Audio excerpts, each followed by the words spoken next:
राधे कृष्णा आप सभी को। वैशाख मास महात्म्य अध्याय 29।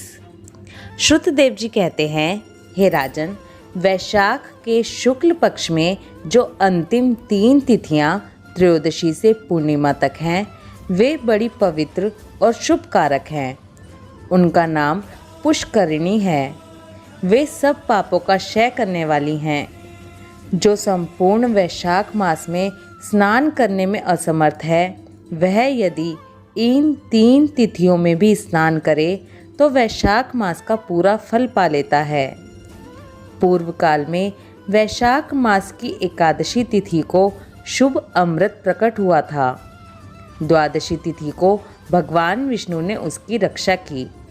त्रयोदशी तिथि को उन श्री हरि ने देवताओं को सुधा पान कराया।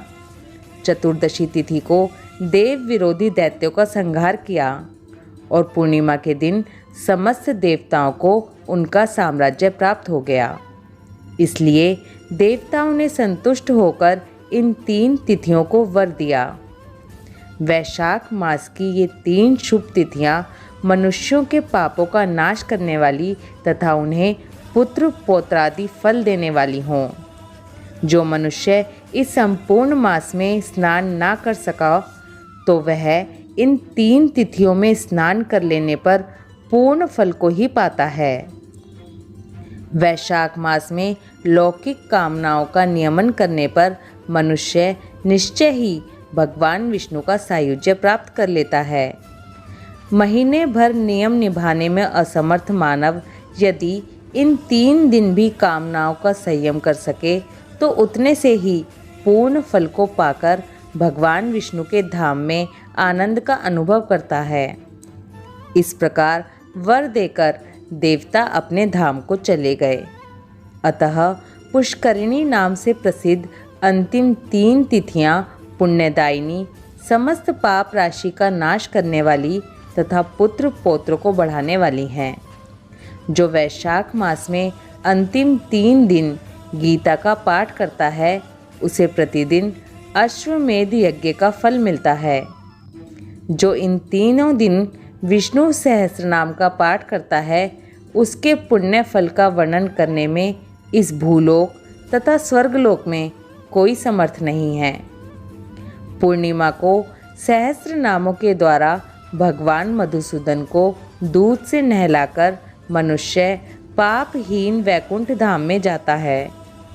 वैशाख मास में प्रतिदिन भागवत के आधे या चौथाई श्लोक का पाठ करने वाला मनुष्य ब्रह्म भाव को प्राप्त होता है। जो वैशाख के अंतिम 3 दिनों में भागवत शास्त्र का श्रवण करता है, वह जल से कमल के पत्ते की भांति कभी पापों से लिप्त नहीं होता। उक्त 3 दिनों के सेवन से कितने ही मनुष्यों ने देवत्व प्राप्त कर लिया, कितने ही सिद्ध हो गए और कितने ही मनुष्यों ने ब्रह्मत्व प्राप्त कर लिया।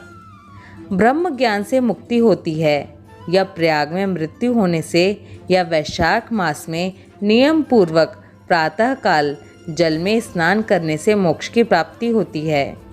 इसलिए वैशाख के अंतिम 3 दिनों में स्नान, दान और भगवत पूजन आदि अवश्य ही करना चाहिए। वैशाख मास के उत्तम महात्म्य का पूरा वर्णन रोग शोक से रहित जगदीश्वर भगवान नारायण के सिवा दूसरा कौन कर सकता है। तुम भी वैशाख मास में दान आदि उत्तम कर्म का अनुष्ठान करो। इससे निश्चय ही तुम्हें भोग और मोक्ष की प्राप्ति होगी। वैशाख मास महात्म्य अध्याय 29 समाप्त। ओम माधवाय नमः। राधे कृष्णा।